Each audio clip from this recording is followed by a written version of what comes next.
என்ன பாப்பா ஒரு 200 ரூபாய்க்கு முட்டை வாங்கிக்க. 1/2 கிலோ பாசி பருப்பு 1 கிலோ துவரம் பருப்பு வாங்கிக்க. துவரம் பருப்பு எவ்வளோன்னு கேட்டு வாங்கிக்க. விலை கேட்டு வாங்கிக்க. நல்ல பருப்பா நல்லா வேவற பருப்பா வாங்கிட்டு பிள்ளைக்கு வேணும். சரி. அப்புறம் 3 பொருள் தானே. காய் இருக்கா வீட்டுல? காய் இருக்கும்.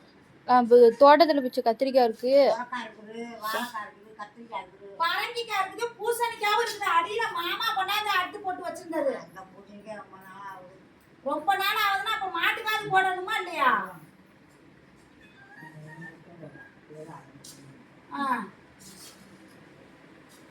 அந்த பூசணிக்காய் வச்சு பாரு. கத்திரிக்காய் இருக்கா அப்ப தோட்டத்துல இருந்தது? கத்திரிக்காய் இருக்கு.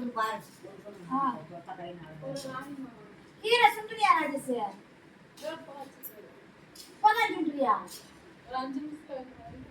அடி போடி அமுத்து. நைட்டு வந்து பாக்குறேன் அந்த முருங்கைக்கீரை சுண்டி வைக்கிற. காலையில சுண்டுறேன்னா அதுவும் சுண்டல. ஜாமா என்ன வேற என்ன எல்லாமே இருக்குதா? புளி இருக்கு கொஞ்சம். மரத்தை வெட்டிட்டாங்க. அங்க ஒரு குண்டா புளி வெட்டின மரத்துல இருந்து கொஞ்சம் எடுத்தோம்.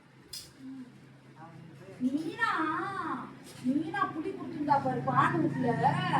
அப்படியே 2 கொட்டை போட்டாலுமே புளிப்பு சரியான புளிப்பு. போட்டுதான் ஒரு 3 காய் ஒரு 3 சாக்கு இப்படி காய போட்டு வச்சிருந்தா. எடுத்துட்டு தான் வரலான்னு பார்த்தா எடுக்காத புளி. ஓடு கொட்டை எடுக்காத புளி. சூப்பர் புளி.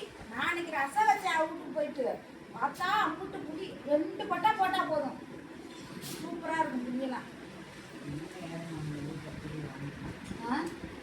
புளி வாங்கிட்டான் நேரத்துல எந்திரிச்சா கூட மீன் கீனாது ஏதாவது எடுக்கணும்.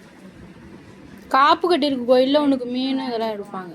முட்டையே சமைக்க கூடாது. நம்ம தான் கோயிலுக்கே போக கூடாது. பங்காளி வீட்டுல இறந்துட்டாங்க. ஆனா விசேஷம் எல்லாம் பார்க்கலாம் போலாம் வரலாம். 1 மாசம் ஆனாதான் கோயிலுக்கு போகணுமா நீயே?